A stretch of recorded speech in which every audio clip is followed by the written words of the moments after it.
کہ دنیا جب سے آباد ہے جنگوں کا ایک سلسلہ چلتا رہا ہے، انسانوں میں آپس میں لڑائیاں ہوتی رہی ہیں، لیکن تاریخ اٹھا کر دیکھیں تو تقریباً ساری لڑائیوں کے پیچھے جو ریزن ہے، جو سبب ہے، جنگ کس مقصد سے ہوا کرتی تھی، تو ان مقاصد میں اگر آپ غور کریں گے تو سب کا ایک حاصل ہوا کرتا تھا: تخت کو حاصل کرنا، حکومت کو حاصل کرنا، یا مال حاصل کرنا، یا حسین عورتوں کو غلام بنانا، باندی بنانا۔ یہ دنیا کا نظام رہا ہے، اسی لیے جنگیں ہوا کرتی تھی۔ یا اگر یہ چیزیں نہ ہوں تو پھر انسان کی جو اندر کی غیرت ہے، تکبر ہے، غرور ہے، وہ چیز اسے جنگ کرنے پر آمادہ کرتی تھی۔ بس یہی ریزن ہے، باقی کچھ نہیں ملے گا آپ۔ ایک قبیلے کی دوسرے قبیلے سے، ایک خاندان کی دوسرے خاندان سے، ایک ملک کی دوسرے ملک سے لڑائیاں ہیں، تو ان لڑائیوں میں، ان جنگوں میں آپ ریزن تلاش کریں گے سبب کی کس بنیاد پر ہے، تو یا تو وہ زمین کا حاصل کرنا ہے، ٹکڑے کو حاصل کرنا ہے، یا تو پھر اس علاقے کے زرخیز حصوں کے اوپر اپنا قبضہ جمانا ہے، یا تو پھر وہاں کے لوگوں کو غلام بنا کر اپنے انڈر میں رکھنا ہے۔ یہی ساری چیزیں ہیں پوری دنیا میں، پہلے سے یہی چلتا آ رہا ہے، اور لگ بھگ آج بھی اگر آپ دنیا پر نظر ڈالیں گے تو یہاں پر بھی جنگوں کا ایک مقصد یہی دکھے گا۔ ہاں، یا تو پھر کوئی اپنے آپ کو دادا کہے، بابا کہے، کوئی اپنے آپ کو سپر پاور کہے، اور اس کے بعد پھر دوسروں کو منوانے کی بات کہے کہ میری ہر بات تمہیں ماننی پڑے گی۔ دوسرا نہیں مانے گا، اگر آنکھ بھی دکھایا تو پھر جنگ ہو جائے گی۔ اگر وہ کمزور ہے، غریب ہے، تو پھر جنگ ہو جائے گی۔ لیکن یہاں پر بھی مقصد جنگ کا یہی ہے۔ پوری دنیا میں تنہا اسلام کے متعلق میں آپ کو بتاؤں، اسلام میں جو جنگیں ہوئی، غزوات ہوئے صحابہ کے اور دوسروں کے درمیان، وہاں کیا مقصد رہا، کیا ریزن رہا؟ حضرت ربیعہ بن عامر رضی اللہ تعالیٰ عنہ حضور صلی اللہ تعالیٰ علیہ وسلم کے ترجمان ہیں، ایمبیسیڈر ہیں۔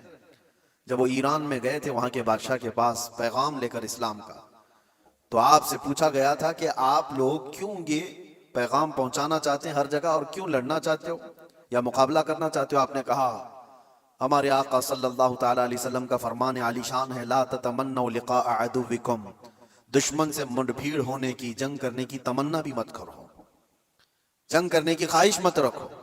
لیکن ہم پیغام امن اور پیغام اسلام پھیلاتے ہیں، اس لیے اب ریزن سنو، سبب سنو، اسلام کس لیے پھیلا؟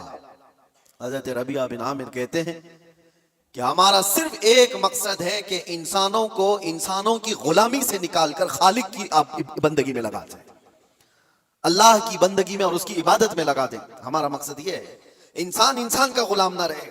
ہر دور میں یہی چلتا آ رہا ہے۔ اور آپ شروع کے دنوں میں جو غلاموں کے معاملات اسلام کے مسائل میں بھی اگر پڑھتے ہیں تو یوں نہیں ہے کہ اسلام نے غلامی کو بڑھاوا دیا ہے، بلکہ اسلام دھیرے دھیرے دھیرے غلامی کو ختم کر دیا۔ ارے تم نے قسم کا اگر کھا لیا، قسم کھا لیا اور اس کو توڑ دیا تو کفارے میں غلام آزاد کرنا ہے، روزہ اس کے کفارہ ہے، اس میں غلام آزاد کرنے ہیں، زہار ہے اس میں غلام، کئی ایسی چیزیں ہیں، غلطی تم کر رہے ہو لیکن غلام کو آزاد کرنا ہے۔ یہ سسٹم کیوں بنایا گیا تھا؟ یہ سسٹم اس لیے کہ غلامی کا دور ختم ہو جائے، اور اسلام نے جو کچھ بھی غزوات ہوئے، جنگیں ہوئیں، وہ صرف اور صرف اللہ تبارک و تعالیٰ کی زمین پر اس کے احکام کے نفاذ کے لیے۔ دوسرا ریزن انہوں نے بتایا تھا کہ جب کبھی جنگ کرنے کا حکم ہمیں اس وقت تک نہیں ہے جب تک کسی قوم کے اوپر کوئی ایسا ظالم آ جائے جو وہاں کے لوگوں کا جینا دھوبر کر چکا ہو، ان کو سانس لینے کی بھی دقت آ گئی ہو، تو پھر اسلام کہتا ہے کہ اللہ تبارک و تعالیٰ کی مخلوق کو آسانی پہنچانے کے لیے اور ظالموں سے نجات دلانے کے لیے پھر اس کے لیے جنگ ہوگی۔ تو جنگوں کا جو ریزن ہے، وہ مقصد ہے، وہ اللہ تبارک و تعالیٰ کی زمین کو فساد سے صاف کرنے کے لیے ہی صرف ایک ریزن آپ کو ملتا ہے، یہ اسلام میں۔ باقی دوسری جگہ آپ جہاں پر بھی دیکھیں گے، دوسرے ملک پر، دوسری قوم پر حملہ کرنا ہے تو وہاں کے مال کو لوٹنا ہے، وہاں کی زمین کو حاصل کرنا ہے، وہاں کی بادشاہت کو لینا ہے، وہاں کے علاقوں پر اپنا قبضہ جمانا ہے۔ اگر علاقوں پر قبضہ جمانا ہی ہوتا ہر جنگ کرنے کے بعد، تو آپ کو میں بتاؤں خالد بن ولید نے 125 جنگیں لڑی، 125 جنگیں لڑی اور کئی علاقے فتح کیے۔ کیا ہر علاقے کو فتح کرنے کے بعد خالد بن ولید نے اپنی بادشاہی کا اعلان کر دیا کہ آج کے بعد سے اس علاقے کا مالک میں ہوں، اس علاقے کا بادشاہ میں ہوں؟ نہیں، پوری تاریخ اٹھا کر کے آپ دیکھیں کتنے ایسے صحابہ ہیں جن کو سپہ سالار بنا کر کے بھیجا گیا، انہوں نے علاقے فتح کیے، لیکن اپنی بادشاہی کا اعلان انہوں نے نہیں کیا، بلکہ ہمیشہ سے یوں اعلان کیا کہ میں رسول اللہ صلی اللہ تعالی علیہ وسلم کے غلاموں کا ایک ادنا غلام ہوں، اور امن کے لیے اس زمین کو فساد سے صاف کرنے کے لیے میں یہاں پر آیا ہوں۔ محمد بن قاسم 19 سال کی عمر میں ہندوستان آیا تھا۔ آپ کو پتا ہے محمد بن قاسم سب سے پہلے 10,000 کا لشکر لے کر کے جب آیا تھا، وہ بھی ہندوستان کیوں آیا تھا؟ ہندوستان میں ظلم اس طور پر ایک راجہ دائر سنگھ نے اور اس کے گنڈوں نے کچھ عورتوں کو قبضہ میں لے لیا جو حج کے سفر پر جا رہی تھی، اور عورتوں کا مال بھی لوٹ لیا، ان کو قید میں رکھ دیا گنڈوں نے۔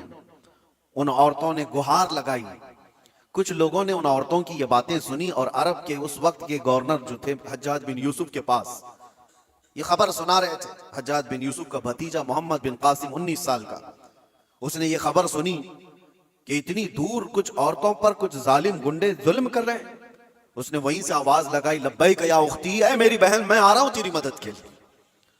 اور اس زمانے میں 4000 کلومیٹر کا سفر کر کے آنے والا، جنگلوں کا سفر، دریاؤں کا سفر، پہاڑوں کا سفر، 10,000 کا لشکر لے کر ایک جوان آیا ہے، اور پھر اس زمانے میں موجود ان گنڈوں اور ان ظالموں کو جو عورتوں کے حقوق کی پامالی کر رہے تھے للکار کر کے کہا۔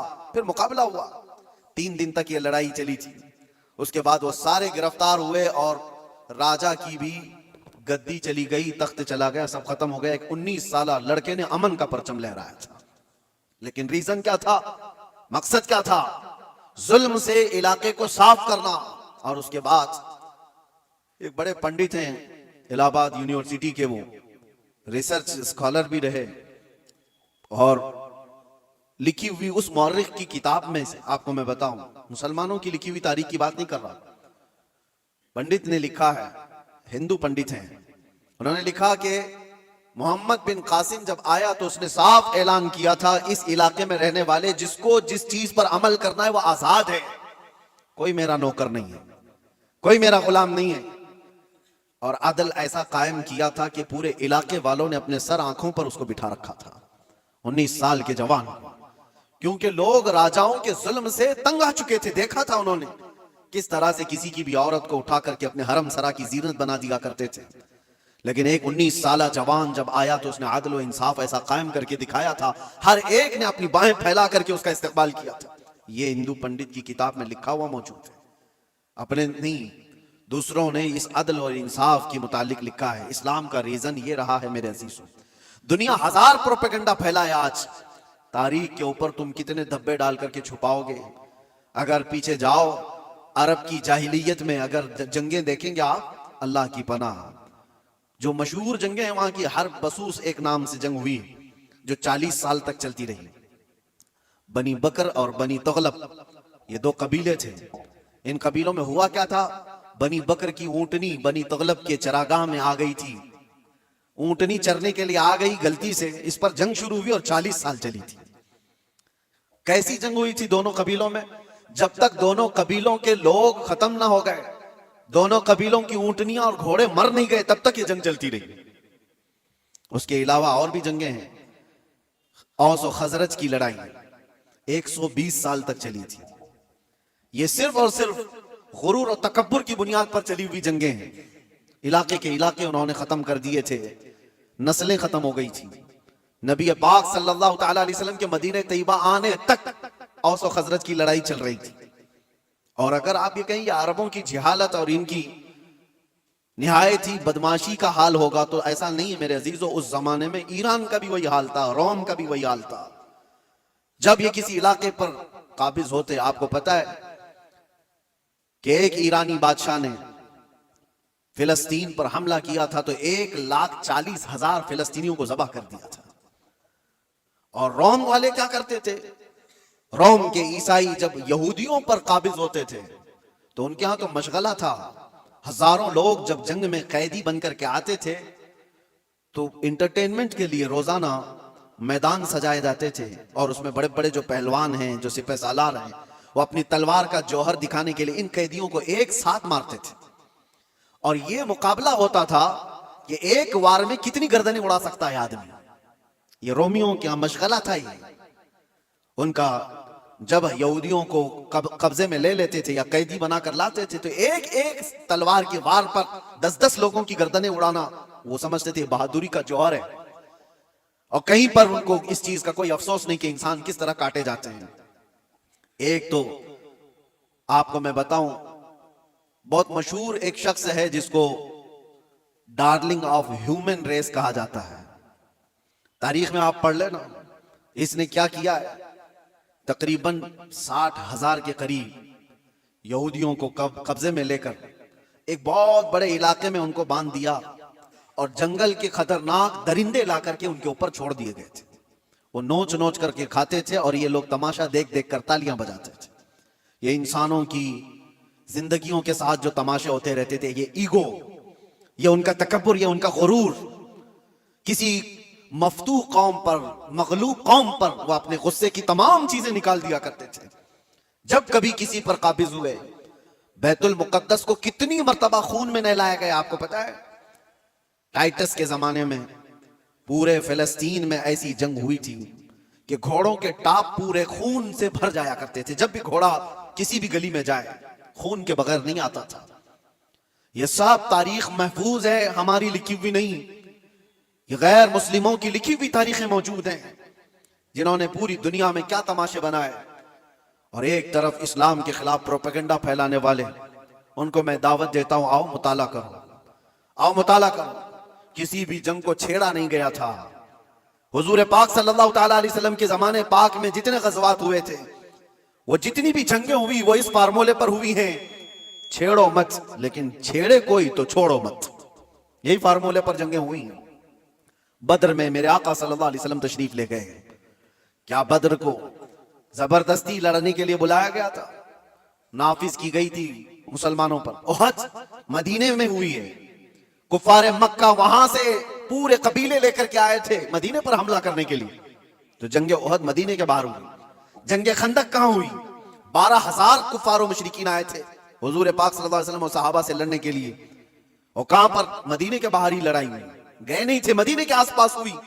یہ سب جنگوں کے بعد، ہر جنگ کا ریزن میں آپ کو بتاؤں، لیکن جنگوں کے بھی اصول ہوتے ہیں. لیکن دنیا یہ صرف اصول بتانے کے لیے کہتی ہے، آج اس پر عمل کوئی نہیں کرتا. عمل کوئی نہیں کرتا. آپ کیا سمجھتے ہیں یہ ظلم و بربریت جو کچھ بھی دنیا میں ہوئی ہو کسی خاص قوم کے ساتھ ہے؟ سب قومیں اس میں ملوث ہیں، سب قومیں ملوث ہیں. ہمارے ہاں کی قوموں کے متعلق بھی تاریخ میں آپ کو بتاؤں ہندوستان میں بھی کیا کیا ہوتا رہا. کتنی بڑی بڑی جنگیں ہوئی اور کتنے لوگوں کا قتل عام ہوا. راجاؤں کے، مہاراجاؤں کے تخت حاصل کرنے کے لیے ایک دوسرے کی لڑائیوں میں کتنے گرجا گھر توڑے گئے، کتنے مندروں کو توڑا گیا، کتنے معبدوں کو توڑا گیا. یہ سب چیزیں تاریخ میں موجود ہیں.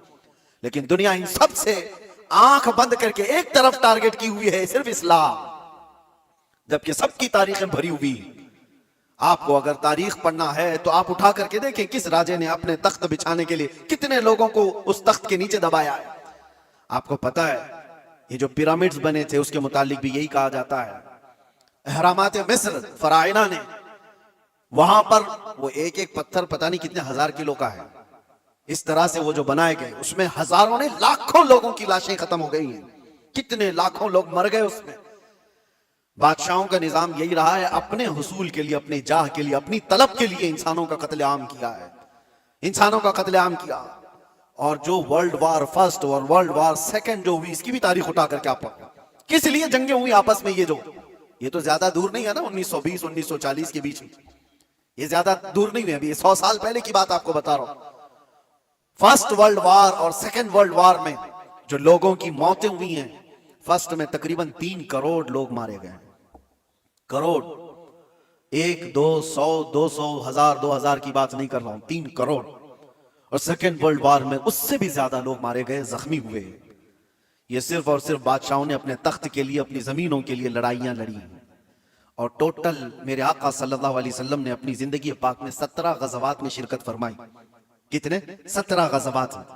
اور ٹوٹل 17 غزوات کو ملائیں گے تو 252 لوگ مرے تھے، اس کے علاوہ نہیں. 17 جنگوں کی جو لسٹ بتائی جاتی ہے میرے عزیزوں.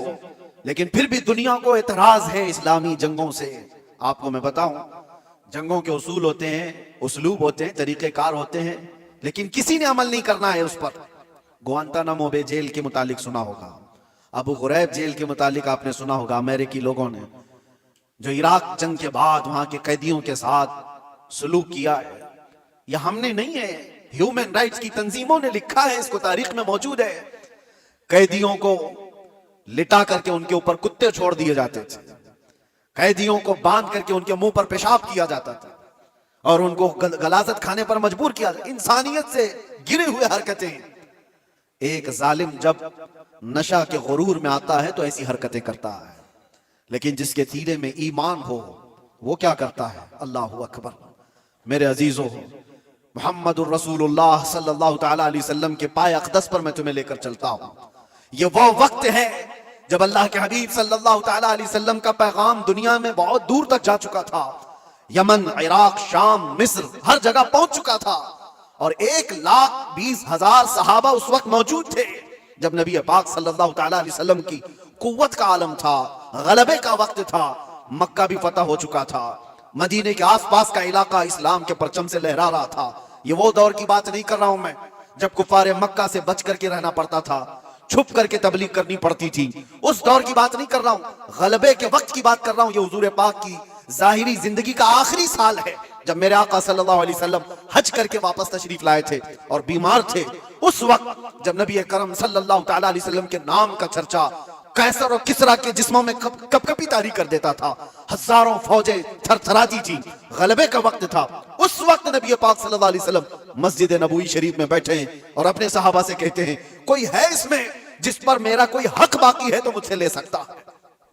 کوئی ہے جس پر میرا کوئی حق باقی ہے تو وہ سوال کرے، میں دینے کو تیار ہوں۔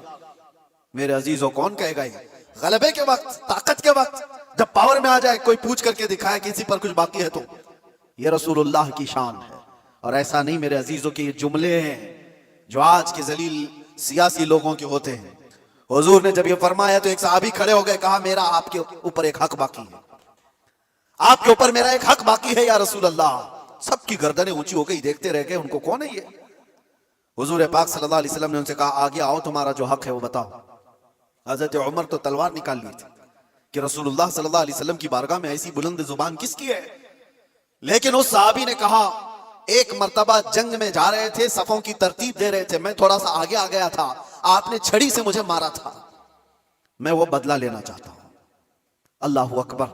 حق اتنا بھی ہوتا ہے میرے عزیزوں، حالانکہ قائد امن و اسلام اور بانی اسلام ہے میرے آقا صلی اللہ علیہ وسلم۔ میرے عزیزوں، اگر کوئی استاد اپنے شاگردوں کو ترتیب دینے کے لیے کوئی بات کر رہا ہو، لیکن اس کو بھی صحابی نے کہا یہ حق ہے میرا آپ کے اوپر، حضور نے فرمایا ٹھیک ہے آ جاؤ۔ یہ نہیں فرمایا کہ بھرے مجمع میں کیا تم مجھ سے بدلہ لے لے گا، حضور نے فرمایا آ جاؤ، اور اپنے آپ کو پیش کر دیا کہ تم بھی مجھ سے بدلہ لے سکتے ہو۔ لیکن اس صحابی نے کہا، سب کی آنکھیں پھٹی تھیں، دیکھ رہے تھے کہ کیا منظر ہے، لیکن اس صحابی نے کہا، یا رسول اللہ، جس وقت آپ نے مجھے مارا تھا میں صرف تہبند پہنا تھا، جسم پر میرے کچھ بھی نہیں تھا، کرتا نہیں تھا، صرف میں تہبند پہنا ہوا تھا، اوپر سے جسم میرا کھلا تھا، اور میں یہ چاہتا ہوں کہ بدلہ اس حالت میں ہی لوں کہ آپ بھی اپنا جبہ اتار دیجیے، آپ بھی اپنے تہبند میں رہیں۔ نبی پاک صلی اللہ علیہ وسلم نے چون چرا کچھ بھی نہیں فرمایا، اپنا جبہ اتار دیا۔ لاؤ دنیا کی قوموں کو ایک آئیڈیل، کوئی ایسا جو اپنے آپ کو اپنی قوم کے سامنے پیش کرے۔ یہاں تو ڈرپوک لوگ ایسے بیٹھے ہوئے ہیں جن کو سوالات سے کا سامنا کرنے کی ہمت نہیں ہے، طاقت نہیں ہے، اپنوں کے سامنے ہی وہ رعایا کا کیا مقابلہ کریں گے، کیا سامنا کریں گے۔ نبی پاک صلی اللہ علیہ وسلم نے اپنا جبہ پاک اٹھایا، اس صحابی نے آ کر حضور کے دونوں کندھوں کے بیچ جو مہر نبوت تھی اس کو بوسہ لے لیا۔ حضور کے دو شانوں کے بیچ میں مہر نبوت تھی جس کی چمک سورج سے زیادہ تھی، انہوں نے بوسہ لے لیا اور کہا میں کامیاب ہو گیا اور میں بدلہ لے لیا، مجھے بس وہ مہر نبوت چھومنی تھی۔ لیکن میرے عزیزوں، وہ صحابی کا اپنا طریقہ تھا، لیکن رسول پاک صلی اللہ علیہ وسلم نے اپنے آپ کو پیش تو کر ہی دیا، اپنے آپ کو پیش تو کر دیا۔ اور جنگوں کے حالات کے متعلق آپ کو میں بتاؤں، بدر کے وہ 70 قیدی جن کو گرفتار کر کے مدینے لایا گیا تھا، لوگ تو کہہ رہے تھے ان کو مار دیا جائے، ان کو جلا دیا جائے، ان کو کاٹ دیا جائے، نبی پاک صلی اللہ تعالی علیہ وسلم نے ایک بھی قیدی کو قتل کرنے کا حکم نہیں دیا، کہا کہ گرفتار ہوئے، تلوار ہم پر اٹھائے تھے اس لیے آج یہ قیدی ہیں، آج یہ ہم پر، کیونکہ اگر غلبہ پاتے تو ہم کو مار دیتے، اصول تو یہی ہے، آج یہ قبضے میں آئے، لیکن میرے آقا صلی اللہ علیہ وسلم نے کیا نظام رکھا تھا۔ ان قیدیوں کو پوچھا گیا تم میں سے اگر کوئی ہنر جانتا ہے، کوئی فن جانتا ہے، کوئی کلاکاری آتی ہے تو آؤ میرے 10 صحابہ کو وہ ہنر سکھاؤ، تم آزاد ہو جاؤ۔ یہ دنیا میں پہلا ایسا منظر ہے کہ جنگ میں قیدی جو گرفتار ہو کر کے آئے ان کو یہ آپشن رکھا گیا، مال نہیں ہے تمہارے پاس فدیہ دینے کے لیے، کچھ نہیں ہے، لیکن کوئی ہنر جانتے ہو تو 10 صحابہ کو وہ ہنر سکھاؤ، تم آزاد ہو جاؤ۔ ہے کوئی دنیا میں اس طرح آزاد کرنے والا؟ مجھے بتاؤ۔ زندگیاں سڑ گئی میرے عزیزوں۔ میں جانتا ہوں کچھ ایسے لوگوں کو جو 40 سال تک قید میں رہے لیکن کسی کو ان پر رحم نہیں، زندگیاں ختم ہو گئی، نہ عفو درگزر کا کوئی نظام ہے، کوئی سسٹم نہیں ہے انسانوں کو معاف کرنے کا۔ یہ تو رسول مختار صلی اللہ تعالی علیہ وسلم ہے۔ یہاں تک کہ میرے عزیزو، اسلام لانے کے بعد میرے آقا صلی اللہ علیہ وسلم نے فرمایا کہ اس کو اس کے پچھلے کاموں کی آر نہ دلائی جائے، اور یہ بھی فرمایا اگر کسی نے کسی گناہ سے توبہ کر لیا تو اس کو پچھلے گناہوں کی آر نہ دلائی جائے۔ اللہ کے حبیب صلی اللہ تعالی علیہ وسلم کے ہاں عفو درگزر کا، معاف کرنے کا اتنا زیادہ سسٹم ملتا ہے۔ تو جنگوں کے جو حالات میں آج آپ کو بتا رہا ہوں، دنیا کسی بھی حد تک گر سکتی ہے اور گر رہی ہے، مگر نظام اسلام یہ ہے کہ اگر جنگ بھی ہوئی ہے یا کہیں پر لڑائیاں ہوئی ہیں تو صرف امن قائم کرنے کے لیے، فساد کو زمین سے ختم کرنے کے لیے۔ جس طرح سے ڈاکٹر انجیکشن مارتا ہے تو یہ نہیں ہے کہ تمہیں سوئی چبھا کر کے درد دینا چاہتا ہے، اس بزم میں مقصود ہے اصلاح مفاسد۔ نشتر جو لگاتا ہے وہ دشمن نہیں ہوتا۔ عزیزان گرامی وقار، میں نے بہت ساری چیزوں کو کمپیئر کر کے دیکھا ہے، کہاں کہاں کس طرح کی جنگیں ہوئی، کتنا قتل عام ہوا، وہ سب میں جا کر کے آپ اسلامی جنگوں کو کمپیئر کر کے دیکھیں۔ میں دعوت دیتا ہوں فکر کرنے کی، پڑھنے کی، مطالعے کی، نوجوانوں کو ایک بار دیکھ کر کے تم بتاؤ، پھر اپنے ریسرچ کے بعد، سٹڈی کے بعد تمہیں پتا چلے گا دنیا کی جنگیں کس لیے ہوا کرتی تھیں اور اسلام کے۔ میں ان بادشاہوں کی بات نہیں کر رہا ہوں جو ظالم بادشاہ بنام مسلمان رہے، بنام مسلمان جو بادشاہ رہے ان کی مثال مت دینا۔ ہاں، میں ان لوگوں کی بات کر رہا ہوں جس میں ابو بکر صدیق آتے ہیں، میں ان کی بات کر رہا ہوں جس میں عمر فاروق آتے ہیں، میں ان کی بات کر رہا ہوں جس میں عثمان غنی اور حیدر کرار آتے ہیں، میں ان لوگوں کی بات کر رہا ہوں جس میں عمر ابن عبدالعزیز آتے ہیں رضوان اللہ تعالیٰ علیہ مجمعین، جنہوں نے رسول اللہ صلی اللہ تعالیٰ علیہ وسلم کے مکمل مشن کو نافذ کیا ہے۔ میں ان کی بات کر رہا ہوں، مثال لا کر کے دکھاؤ۔ ہاں، اگر ظالم بادشاہوں کی کچھ تمہیں اکا دکا مثالیں ملتی ہیں تو میں اس کو اسلامی مثال نہیں سمجھتا۔ اسلام سے جس کا تعلق ہوگا وہ ظلم و بربریت نہیں کرے گا۔ اور دوسری بات آخری میں آپ کو بتاؤں، یہ دور بھی وہی ہے، پہلے کا دور بھی یہ چلتا آ رہا ہے۔ دشمنوں کے ساتھ مقابلہ کرنے کے لیے جواں مردی کے ساتھ مقابلہ کرو، جو اسلام نے بتایا، آمنے سامنے مقابلے ہوتے رہے۔ لیکن پہلے سے میں نے دیکھا ہے، صرف اور صرف اسلام کو چھوڑ کر میں بات کر رہا ہوں، دنیا کی ساری قومیں دشمن کو ہرانے کے لیے، مقابلہ کرنے کے لیے جن چیزوں کا استعمال کرتی آ رہی ہے وہ ذلیل چیزیں، دو چیزیں، دولت اور عورت۔ وہ اپنی بیٹیوں کو تک دشمن کے گھر بھیجنے پر راضی ہو جاتے ہیں۔ کتنی ایسی مثالیں آپ کو بتاؤں، لیکن اسلام نے کبھی اس چیز کو نہ جائز قرار دیا اور نہ ہی کبھی ایسے کام کو پروموٹ کیا کہ کوئی اپنی بیٹی کیا اپنے غلام کی بیٹی کو بھی کسی دشمن کے گھر کی زینت بننے نہیں دے سکتا، چاہے وہ جنگ کے حالات میں کیوں نہ ہو، جنگ کے حالات میں کیوں نہ ہو۔ سلطان صلاح الدین ایوبی کے کتنے سپہ سالاروں کو خریدنے کے لیے صلیبیوں نے اپنی بیٹیاں بھیجی، کتنی بیٹیاں بھیجی، وہ وفادار خواتین آتی تھی ان کی، اور یہاں پر ورغلا کر کے اپنے دامے فریب میں پھنسانے کے لیے ہر ممکن کوشش کرتی رہی۔ سپاہیوں میں شہوت کو پھیلانا سلطان تک پہنچ گئی۔ آج بھی کئی بادشاہوں کے حرم سراؤں کی زینت بنی ہوئی ہیں دوسروں کی بیٹیاں۔ یہ زمانے میں ہر قوم اپناتی آئی ہے، لیکن اسلام نے کبھی اس کو پروموٹ نہیں کیا، کبھی نہیں۔ بلکہ صدیق اکبر رضی اللہ تعالیٰ عنہ کے زمانے میں ایک یہودی خاتون آئی اور کہا میں مدینے چھوڑ کر یمن جانا چاہتی ہوں۔ یہودی عورت تھی، کہا مجھے گھٹن محسوس ہو رہی ہے، میں یمن جانا چاہتی ہوں۔ صدیق اکبر نے کہا کوئی بات نہیں، 2 جوان صحابہ کو اس خاتون کے ساتھ کر دیا اور کہا اس کو یمن تک صحیح سلامت چھوڑ کے آنا، اور اس کو اونٹنی پر سوار کیا گیا۔ 2 نوجوان صحابی، یہودی عورت ہے، مسلمان عورت کی بات نہیں کر رہا ہوں، اس کو یمن تک لے کر کے گئے۔ جہاں جہاں چیکنگ پوائنٹ آتی تھی لوگ پوچھتے کون ہے، کہاں سے آ رہا ہے، یہ دونوں جوان جواب دیتے خلیفہ اسلام صدیق اکبر کی کوئی مہمان ہے، یمن جا رہی ہے۔ کوئی سر اٹھا کر نہیں دیکھتا تھا۔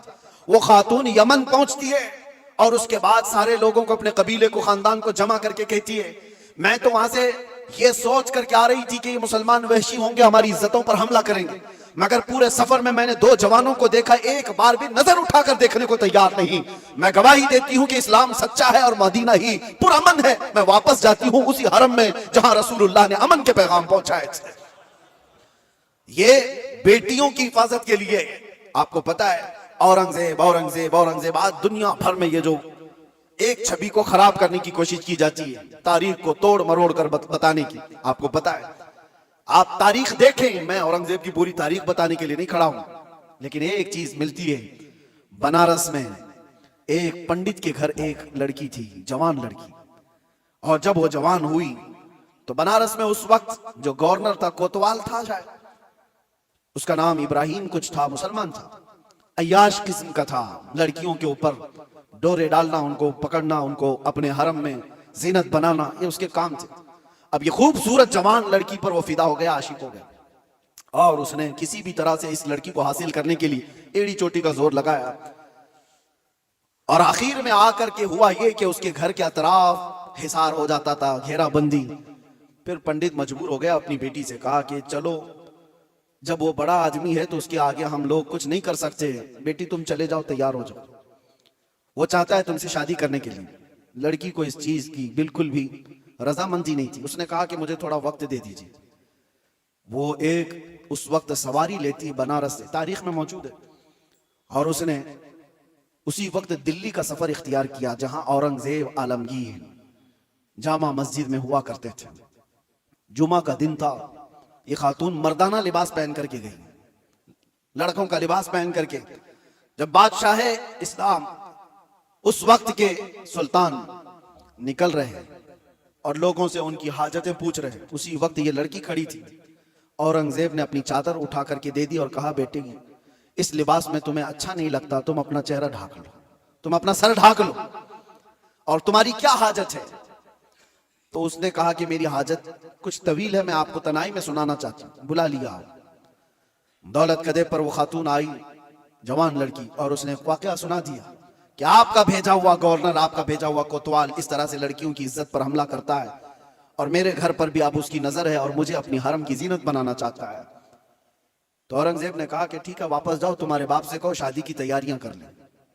وہ لڑکی مایوس ہو گئی، جس چیز کے لیے میں بنارس سے دلی کا سفر کر کے آئی تھی، بادشاہ بھی یہی کہہ رہا ہے، لیکن ایک دل میں ایک آس تھی کہ بادشاہ نے مجھے بیٹی کہہ کر پکارا۔ واپس وہ آئی، اپنے باپ سے کہا، بادشاہ نے تو یہ کہا، باپ نے کہا کہ بیٹا اب کہاں انصاف ہے، تم تیاری کر لو۔ ڈولی سج گئی اور شادی کا دن بھی آ گیا۔ وہ ظالم عیاش کوتوال اپنے سپاہیوں سمیت اس کی ڈولی اٹھانے کے لیے آیا اور راستے بھر میں لوگوں پر لٹاتے ہوئے جا رہا تھا، اور جیسی بیچ راستے میں پہنچا، ایک فقیر آیا اور اس کو کہا کہ مجھے بھی کچھ لٹانا چاہتے ہو؟ اس نے کہا نیچے جتنی گری ہوئی ہیں وہ سب اٹھا لے۔